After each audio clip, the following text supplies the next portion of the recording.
walang arrest warrant. Sinabi niya rin ni John Vic Remulla, wala naman, bakit aarestuhin? At pinipilit nyo, nakatakas, tinakas? Ha? Ganun ba? Gusto yung palabasin na naman? Kasi may warrant eh.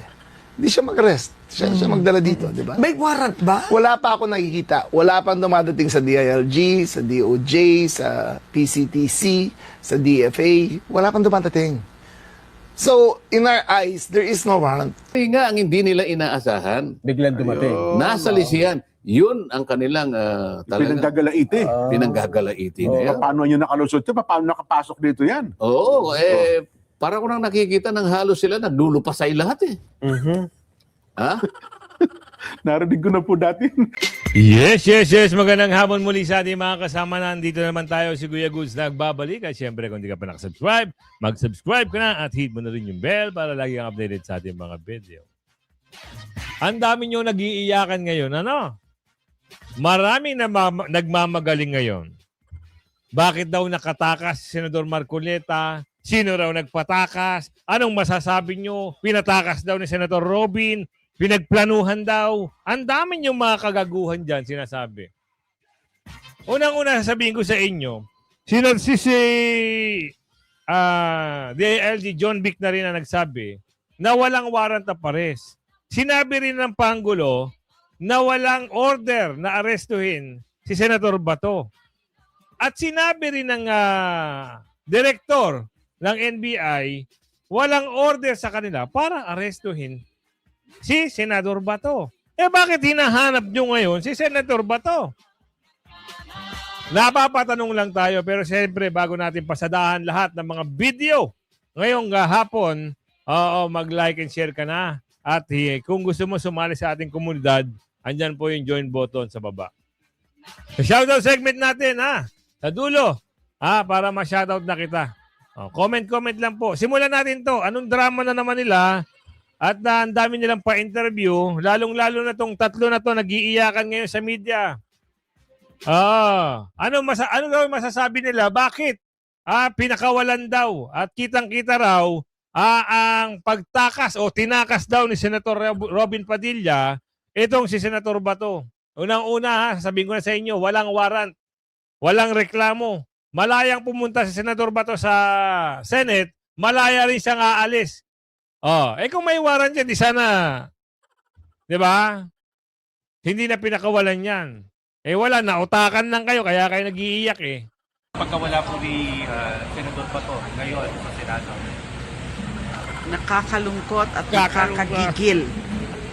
At there has to be an investigation. Kailangan may investigasyon sa mga pangyayari na nakaraang 2 o 3 araw sa Senado. Dahil nakakabahala, is very concerning. Hindi dapat yan nangyayari sa isang institusyon like the Senate. And it has to be an independent investigation. Hindi pwedeng internal o hindi pwedeng ang Senado mismo ang mag-imbestiga.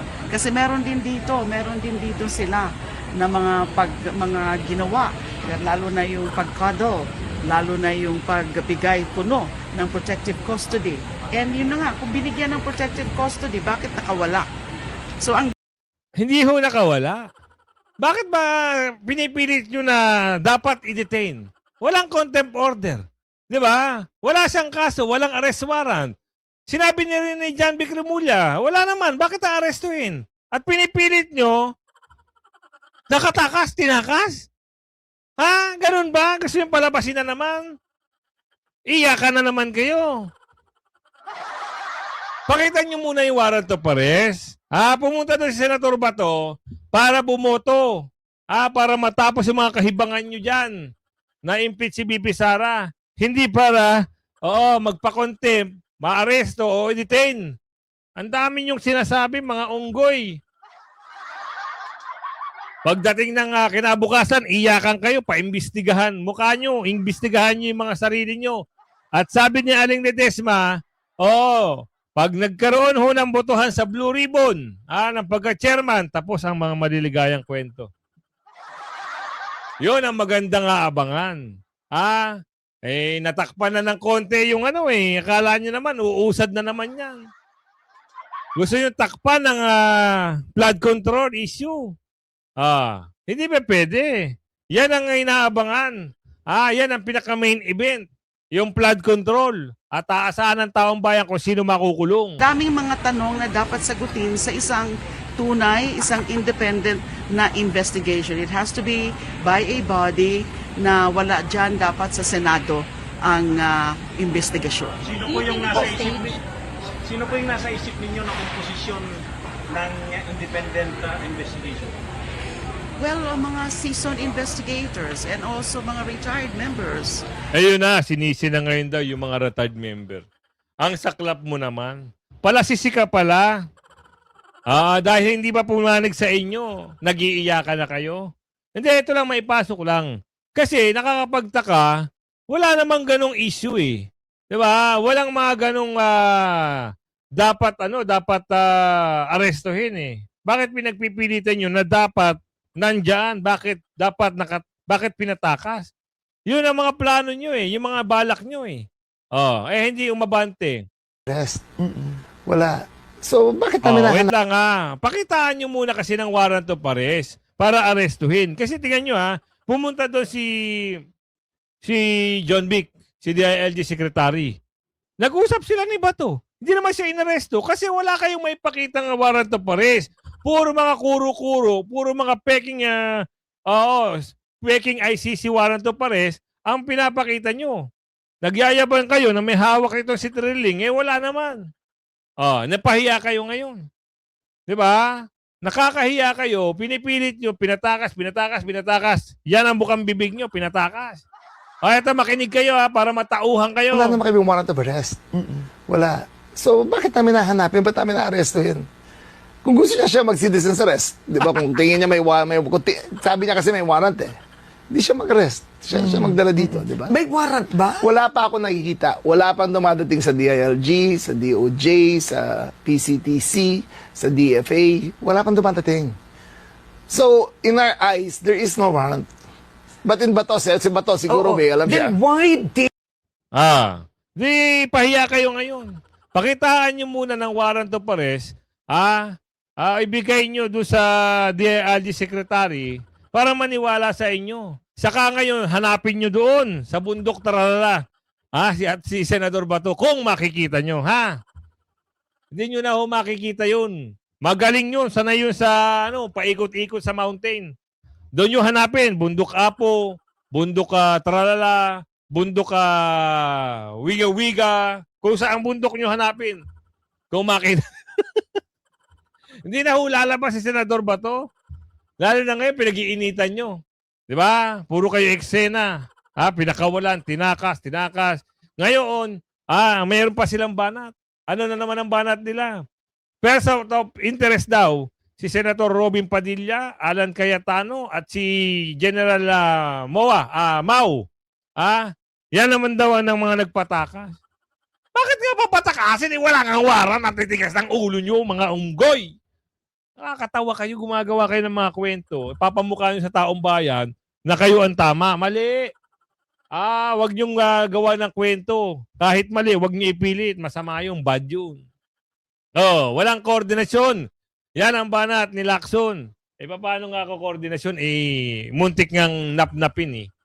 Diba? Kung hindi pumalag itong si General Mau, ganun ang gagawin kagaya kay Tatay Digong. Kung gusto nilang bigyan ng papasok ko lang ito Kung gusto nilang maging maayos, yung talagang totoo, di sana nakipag-coordinate sila. Diba? Kaso walang coordination ginawa . Sino may mali? Alam nga naman taga-Senate pa ang makikipag-usap sa NBI. At sasabihin, okay, NBI, pumasok na kayo. Hindi naman. Kailangan protektahan ng mga Sergeant at Arms itong mga senador na ito. Tsaka ang tanong dito, bakit ba kayo nagpunta dyan? Diba? Bakit ba sila nagpunta dyan sa Senate? Sabihin natin, sa GSIS sila nagpunta. Bakit kayo nagpunta roon? Ano yung plano nyo? Kung wala naman pala, sinabi ng Pangulo na walang order. At nilinaw din ni Direktor na walang order sa kanila. Nagtataka lang tayo, bakit ngayon parang ang kwento naiiba? Di ba? Ang kwento na ngayon, O humiling daw ng assistance itong GSIS para saan? O proteksyonan at isara daw. O isara daw ha. Kita nyo na.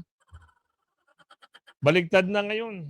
May trabahador naman GSIS. Bakit hindi lang utusan yung GSIS? Ano ba meron dyan? Koordinasyon. Yan ang nakikitang dahilan ni Senator Ping Lacson sa nangyaring barilan sa Senado. Sa panayam ng programang Ted Filon DJ Chacha sa True FM, sinabi ni Lacson na maiiwasan sana ang gulo kung nagkausap ang Office of the Sergeant at Arms at National Bureau of Investigation. Nagsimula po ang tensyon itong Miyerkules ng gabi nang makarinig ang OSAA ng nagbabarena sa Walang koordinasyon. Alam mo naman pala, Pinky, sino may mali? Bakit ngayon? Bakit isisisi ngayon sa OSAA? Bakit ngayon suspindido ng 6 na buwan ang OSAA, si General Mao? Di ba? Kung lack of coordination, sino may mali? Bakit hindi nakipag-coordinate si NBI dito sa OSAA? Wala nga ganun eh. Basta na lang pumasok, hinabol si Senador Bato, nakipaghabulan si Senador Bato, ayun na. Pagkatapos ng mga bagay-bagay na nagkaroon ng komosyon, emosyon, atensyon, iba na kwento kinabukasan. Diba? Sa IS building, nakatabi lang ng Senado. Doon na nagkaputukan sa pagitan ng OSAA at NBI. Yun na. Yan na. Pakinggan nyo. Ang pinakamalaking casualty rito, yung Senado. Alam nyo na pala eh. Pinakamalaking magiging casualty dito, Senado. Sino may mali ngayon? Bakit pinagpipilitan nila, ang mali daw ay si General Mao? Walang ganun. Ngayon, taga-Senado kayo, dapat alam nyo. Dapat ipagtanggol nyo ngayon si General Mao dahil ginawa niya lang ang kanyang tungkulin. Ay kung nandun kayo sa mga panahon na yon, Mama, nagtatanong lang ho kami at ating kababayan, halimbawa ho, nandun kayo ng mga oras na yon. Ano masasabi nyo? Papasukin kayo na wala kayong kalam-alam. Diba? Institution. And it may extend even to the executive department. Dahil along the way, may mga lapses talaga maliwanag, no, na nangyari. Komunikasyon. Kasi madali lang naman mag-dial ng mobile phone o mag-pick up ng telepono para tumawag, mag-coordinate. Yun na, pinutol na. Tama yung sinasabi ng mama. Napakasimple lang ngayon.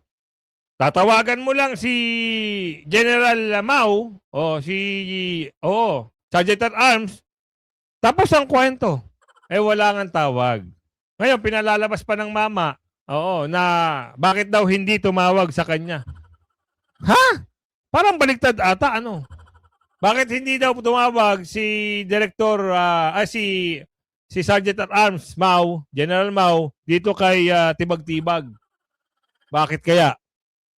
Sila pa ngayon, si General Mao pa ngayon may problema. Siya pa ngayon napapasama, hindi siya tumawag. Wow! Kayo pupunta-punta dyan, tapos, nung nagpo-problema, ngayon sasabihin nyo, hindi siya tumawag sa akin. Wow, kwento na. Kwento na yan, ha? Ibang klase mga kwentuhan nyo dyan. Di ba? Habang nagkakaroon ng hindi maganda, nasa fellowship daw ang mama. Nasa fellowship. Ano kaya ginagawa sa fellowship? Ayun lang ang tanong natin. Di ba? Sino ngayon may kasalanan? Huwag nyo isisi kay General Mao at saka sa mga taga sa Senate. Isisi nyo kung sino yung mga pumunta. Hindi naman kayo imbitado dyan eh. Di ba? Bakit kayo punta ng punta dyan? Wala namang imbitasyon sa inyo. Una-una, hindi kayo imbitado sa Senate. Kung sinasabi nyo na pinapunta kayo ng GSIS, dapat dun kayo sa GSIS. Di ba? Yun lang naman eh. Napakasimpleng tanong, napakasimpleng sagutin. Yun lang. Naku, eto na. Kamay ng Pangulo ang nasa likod ng impeachment. Aba. Ibang usapan na ito ngayon. Alamin natin to ha. Sino raw ang nasa likod ng impeachment? Mukhang may lumulutang na. Ibang klaseng usapan ngayon to. Nako. Alamin natin ha. Dating mambabatas, dating kongresista ng Iloilo. Walang iba kundi si Attorney Rolex Suplico. Attorney, maayong gabi. Admar at MJ po ang inyo pong makakasama dito po sa ating programa. Abaw, Gid. Mayong gabi, Admar. Mayong gabi, MJ. At sa lahat na nanonood, nakikinig. Mayong gabi sa inyong katanan. Ayan, attorney, pag-usapan natin itong pag-usad ng impeachment, no. Masa mahigit 250 na mga congressman po yung bumoto pabor dito po sa impeachment. Nakikita nyo po ba na itong ganitong klase ng botohan ay nagre-representa bilang representative sa boses ng taong bayan, attorney? Well, ito no, una ilagay ko muna sa tamang konteksto. Marami na akong nasalinan na impeachment proceedings nung ako'y congressman mula 1998 hanggang 2007.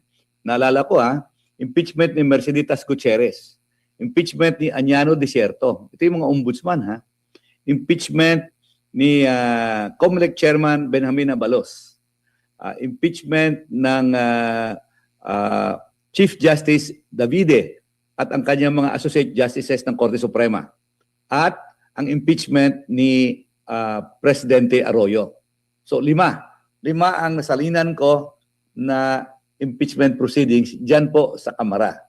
At sa lahat na impeachment na ito, makikita mo ang kamay ng Pangulo o ng executive branch ng gobyerno. Anong nangyayari dyan sa Kamara? Simple lang. Dumarating si Santa Claus at maraming regalo si Santa Claus. At ang mga pangangailangan ng congressman ay nasasagot nila. Ano bang pangangailangan? Well, una, projects, releases, appointments. Minsan may cash pa nga ako naririnig. Ayun. Mga kaibigan ko nagsasabi sa akin, may cash pa So, nung araw madalas sabihin ko, wag muna kayo magbigay, mababa pa yung offer. Hintayin nyo muna tumaas pa. Ganun Admar, MJ Hindi ko sinabi na nangyayari ngayon ito. Hindi ko naman sinabi na nagkakaroon ng Santos dyan sa Kamara de Representantes. Kasi nung araw, wala namang Santos dyan At yun talaga, base sa aking eksperyensya. Sa 9 na taon na ako po'y congressman ng ika-5 distrito ng probinsya ng Iloilo. Opo. So, tingin nyo po yung mga pahayag, lalo na itong si Senadora Amy, posible po, no? Meron siyang nabanggit noon na merong pagpe-pressure, merong mga cash considerations daw, meron pang proyekto, pondo considerations at yung OMB na considerations kasi baka kasuhan or hanapan ng butas. Maaring mangyari para ma-pressure ang isang kongresista para moboto pabor sa kung ano man ang gusto nila. Tama po yun, Admar, no? Ang pabor na maaring ibaba ng Malacanang sa Kamara de Representantes present noon. Hindi ako naniniwala na absent ngayon. Present din yun. Yun. Naku. Baka nagagawa na ng paraan, It depends the price. Alam naman natin, ganyan din ang mga tinatalakay nila Kagaya ng yung mga sinasabi ni Congressman Libiste. Di ba? Merong kalakip. Bakit bumoboto ng impeachment? Kagaya nito, meron naman ditong nagngangaw-ngaw. Mag-convene bago talakayin gate ng isa House Prosecutor sa mga senador kaugnay ng impeachment. Kita nyo? Pagkatapos ng mga usapin sa Senate, ito na naman, impeachment pa rin ang kanilang iniisip. Pero sabi ko nga sa inyo, sabi nga ni Senador Alan Peter Cayetano, hindi sila magkukonvict kung ang mga lahat ng bagay ay dinadaan sa politika o pamumulitika. Tama nga naman. Kung may ebidensya, di patunayan, kita nyo naman, ilang kongresista, 200 plus ang nagsipirma. Di ba? Ano isipin nyo? Di ba? Ano isipin nyo dyan? 250 plus na congressman pumirma laban sa impeachment ni BP Sara. Pamumulitika na yan Takot sila sa mga Duterte. Takot sila makaupo. Si BP Sara. Dahil pag nakaupo si BP Sara, tapos ang maliligang araw nila. Diba? Kaya ngayon, ito, nag-iiyak na kagad. Sunod ng endorsement ng Kamara sa Articles of Impeachment laban kay Vice President Sara Duterte sa Senado, inianunsyo na ni Senate President Alan Peter Cayetano ang pag-convene ng impeachment court. Sa sulat ng Senate President kay House Speaker Faustino Bogie III, inaatasan nito ang Senate Secretariat na isama sa calendar for ordinary business for referral sa impeachment court ang Articles of Impeachment. Inaasahang magko-convene ang impeachment court sa Lunes, May 18. So, yun, sa Lunes na kagad. Magsusuot na ito ng robe. Pero, maniwala kayo sa akin, sa tulong ni Senador Alan Peter Cayetano, madidismiss na yan. Kaya ngayon, pinagpaplanuhan nila kagad, palitan. Parang may natutunugan na naman tayo na kudita na naman, bagong kudita na naman dyan sa Senado. Pinipilit na naman nila na maagaw itong liderato ng pagka-Senate President. Wala pang ilang araw. Gusto kagad kunin. Bakit? Madidihado ito. Madidihado ito. Mag-iiyakan na naman. Sana nga, walang makaagaw ng pagka-SP. Matapos ang Lunes na. Wala na silang panahon para magbotohan. Kung sa Lunes ay masimulan yung hearing, i-archive na yan. Pagbobotohan na kagad, i-archive muna. Dahil magtrabaho na lang kayo kaysa mamulitika. Ganon sana. Alas ng hapon o posibleng mas mapaaga pa kung walang question sa rules and procedure kaugnay ng transmitted na articles. Ayon kay House Prosecutor Yan na siya! Ano naman kaya kwento niya? Ano naman iiyak mo, boss? Mo, manager? Ano na naman ang problema mo? Congressman Terry Ridon, dapat munang i-convene ang impeachment court at saka na lang resolbahin ang anumang issue o tanong sa articles of impeachment. I think all questions relating to whatever it is, whether to jurisdiction, whether to preliminary questions. Wait lang. Bubusisiin mo muna ni Senador Alan Peter Cayetano yung article of impeachment. Huwag ka pa bigla-bigla na i-convene. Walang ganon. Pag-aaralan mo na yan. Kung yung article of impeachment ba ay sablay, pwedeng mabasura agad. Pero yung convene na sinasabi nyo, ay depende yan sa Senado. Depende yan sa mga senador. Depende yan kung matutuloy pa o hindi. Pero kami umaasa na sana hindi matuloy at tapos na ang kwento na yan. So kayo, kung matapos man yung kwento na yan, basura, magtrabaho na lang ho kayo. Huwag na kayong maraming ngaw-ngaw. Puro kasi kayo ngaw-ngaw. Ang intindihin nyo, ito sabi sa inyo ni Aling Ledesma, makinig ka. Ang intindihin nyo, kung paano nyo ngayon mapapanagot yung mga magnanakaw doon sa mali-maleta. Yun ang intindihin nyo. Yun ang try nyong iimbestigahan. Hindi itong impeachment, ibibisara kayo nakatutok at wala kayong kasawa-sawa. 19 Congress, itinawid nyo pa ng 28 Congress. Impeachment pa rin kayo. On the status, for example, of the Supreme Court petition of the defense, that should be resolved not as a Senate plenary, but in the Senate impeachment. Naninindigan naman ang iba pang House prosecutors. Walang paglabag sa anumang panuntunan kaugnay ng impeachment ang ine-endorsong articles of impeachment. Meron nakikita dyan. Tandaan nyo. Yung unang complaint, pangalawang complaint, sumablay na yun.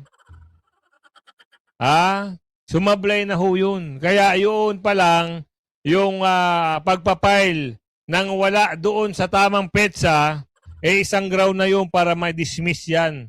Kaya ngayon, kung pipilitin nyo lang sila, yung mga senador, wala naman kayong kapasidad para pilitin itong mga senador na ito Kung sasabihin nyo, i-convene, wala kayong magagawa.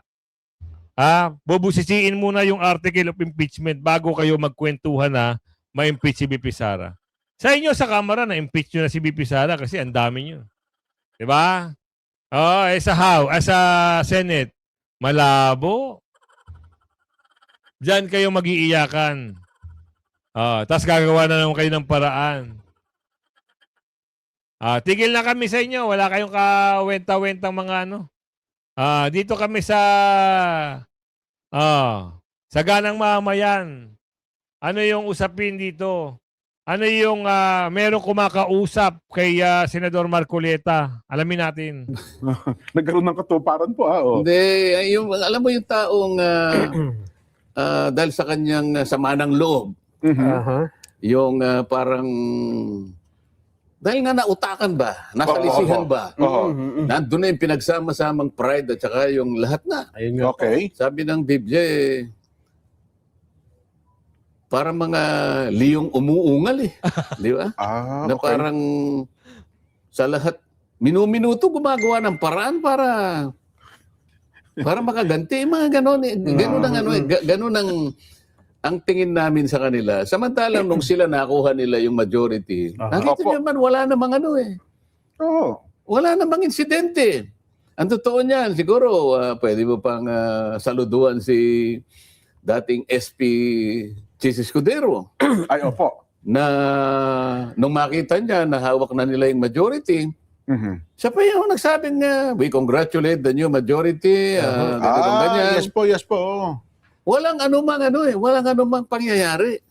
Opo, siya pa nagpanumpa kay SP Soto. Kasi Ibig sabihin, Senador Marcoleta, iyak ng iyak ito si Tutasen, hindi matanggap yung pagkalaglag niya. Ganun ang parang pakiwari namin eh. Bakit kaya hindi matanggap ito ni Tutasen na nawala na sa kanya yung candy? Para siyang inagawa ng lollipop. Na ayaw niyang mawala sa kanya. Iyak mo na lang yan, Tutasen. Sobrang iyak, magngangaw-ngaw ka. At saka naalala nyo, kawawa ito si Tutasen. No? Sa sobrang banas ng mga tao sa kanya, pinagbabato. Pinagbabato ng tubig. Di ba? Galit kasi ang tao, Tutasen.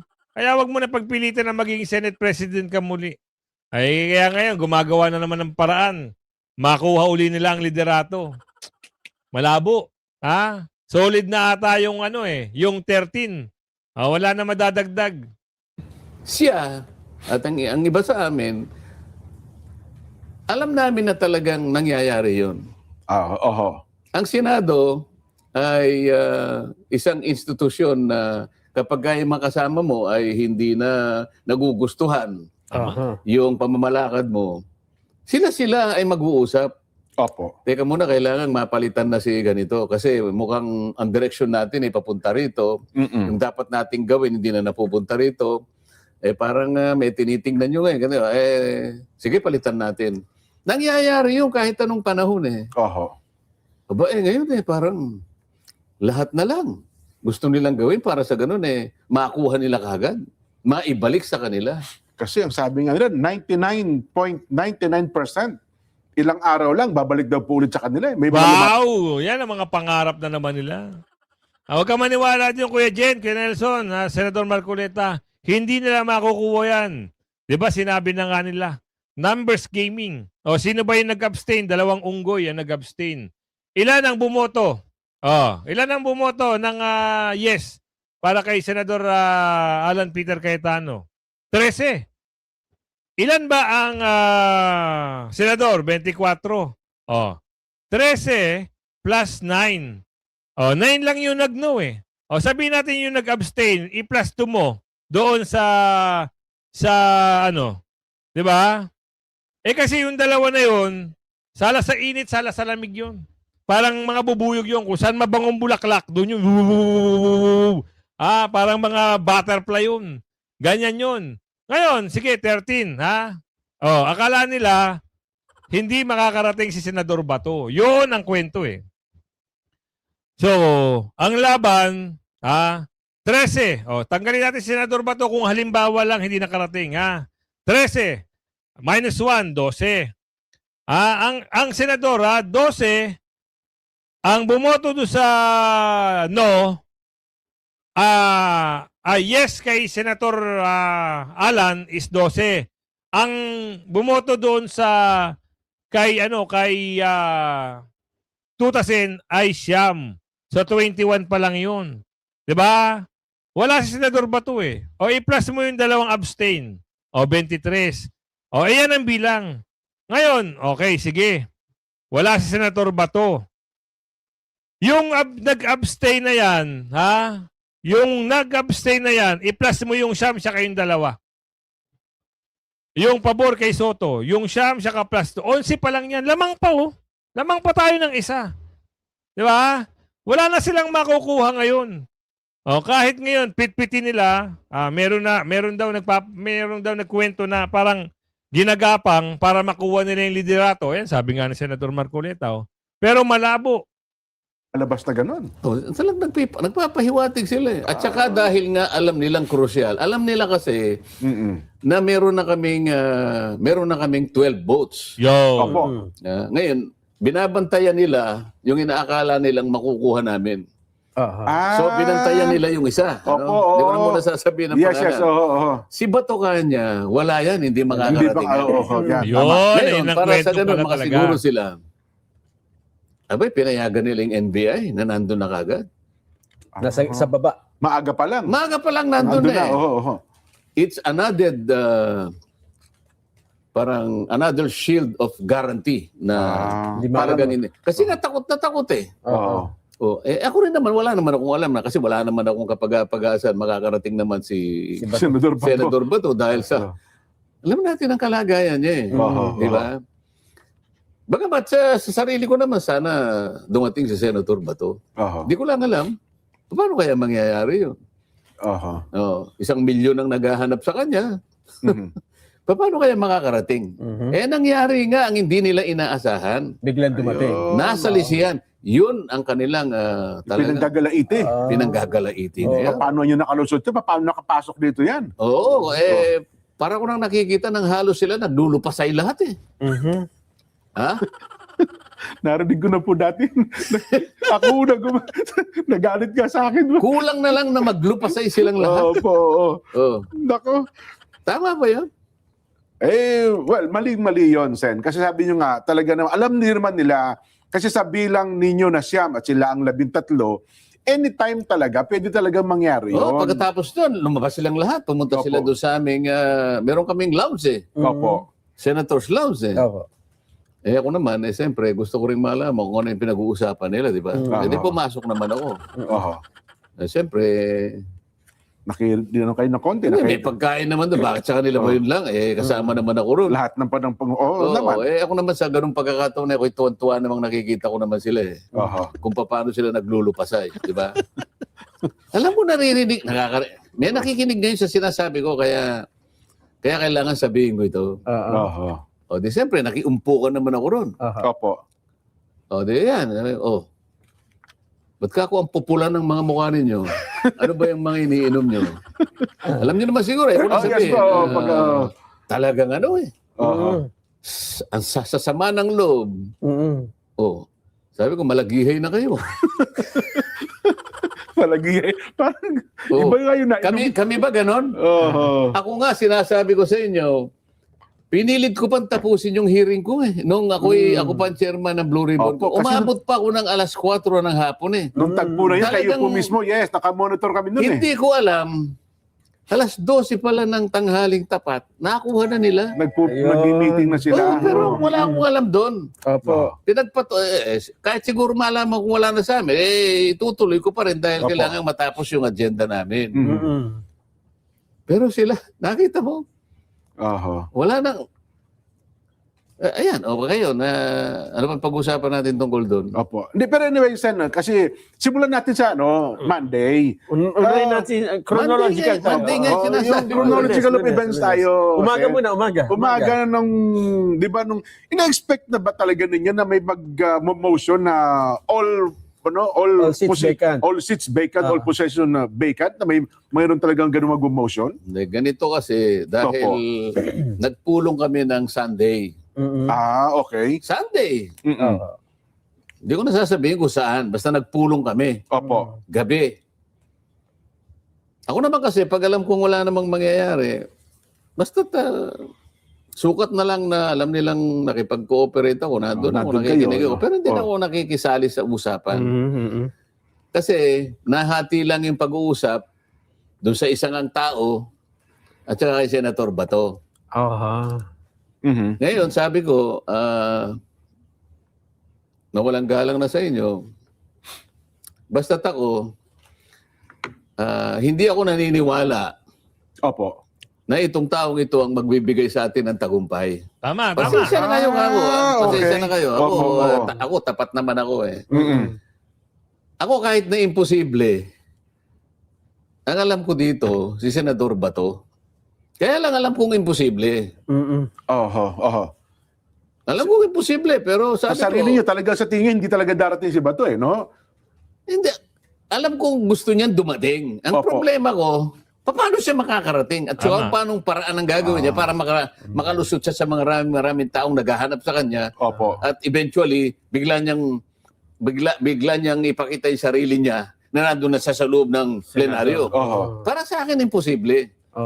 Kaya sinabi ko, ito lang ang sa akin, sabi ko, alam kong imposible, pero ito lang kako ang nalalaman kong makakapagbigay sa atin ng tagumpay. Yun ang magiging susi. Respeto naman. Alam naman namin yun, sabi niya. At tapos, ako kakausap dito, ganyan. Hindi na ako nakikinig doon dahil alam ko, walang mangyayari dito. Ganun ako eh. Yun ang pananaw ko. Wala naman akong magagawa doon. Kaya nung umalis na ako, nauna akong umalis, sabi ko. Pinuntahan ko si Senator Bongo na nakaupo doon sa malayo. Senator Bong, mauna na ako, sabi ko. Kagaya ng sinabi ko sa'yo, wala tayong pag-asa. Yung sinasabi nyo na makukuha yung majority. Hindi, meron kaming plan B eh. Meron kaming plan B. Kapag hindi kanya dumating si Senator Bato, declare na lang natin ang mga chairmanships vacant. Ayoko din yun. Sarili ko lang naman yun. Kasi hindi na lang ako kumikibo. Kasi alam ko, sige, declare natin. Hindi naman sila papayag, magkakagulo-gulo lang kami. Tapos, puro labanan, puro debate. Ang bansa rin na walang ano eh. Imposible yun na meron kaming magagawang mabuti nang dineclare lang namin. Away-away din yun. So, yun naintindihan na natin kung ano pala yung mga sitwasyon. Naglupasay pala at pilit ngayong inaangkin na naman ang liderato ng Senado. Ngayon, tingnan lang natin. Kasi ang manipis ang bilang nila. Manipis ang bilang ngayon ito ng mga kampo ni Tutasin. Saka wala na. Laos na ang liderato nila. Kaya kung umabot ka sa video natin ito, ito yung shoutout segment natin. Meron nang nagtatampo dahil hindi natin na siya shoutout. Naku, eto na. Makinig kayo shoutout natin isa-isa. Mula kay Ma'am Winnie Cuadera, shoutout po sa iyo. Jonathan Garcia, shoutout po sa iyo. Nicole Ann Crisostomo, shoutout po. John K. 5 Nu, shoutout po sa inyo. Virgin Sitamiha, shoutout po. Annalisa Pascua, shoutout po. Yaying Vlog, shoutout po. Raquel Castillo, shoutout po. Jehan Kifi, shoutout po sa inyo. Stephanie Vlog, shoutout po. Marciana de la Cruz, shoutout po. Jenny Maglatang, shoutout po. Topcom, shoutout po sa inyo. Suzette Tan, shoutout po. Rose Marico, shoutout po sa inyo. Alexander Tamang, shoutout po sa iyo. Honesty Fireness, shoutout po. Rodrigo San Diego, shoutout po sa inyo. Santos Melintar, shoutout po sa inyo. Georgie Lim, shoutout po sa inyo. Kuya Val Bike Vlog, shoutout po sa inyo. Ewahasa Segawa, shoutout po sa inyo. Ma'am Malu, The Survivor Mixed Vlog, shoutout po sa inyo. GS Zamora, shoutout po sa inyo. Joyce Uy, shoutout po sa inyo. Estela Agcauli, shoutout po sa inyo. Jessie Bat de la Cruz, shoutout po. Maramba Elenita, shoutout po sa inyo. Boyet Poblete, shoutout po.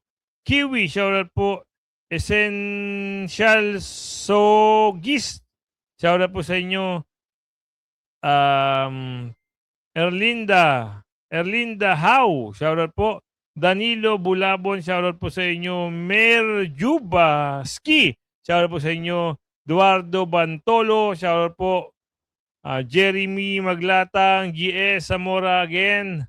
Marciana de la Cruz, Romilin de Luna, shoutout po sa inyo. Ray Laguatan, Sinki Tere, Santos Melintaje, shoutout po.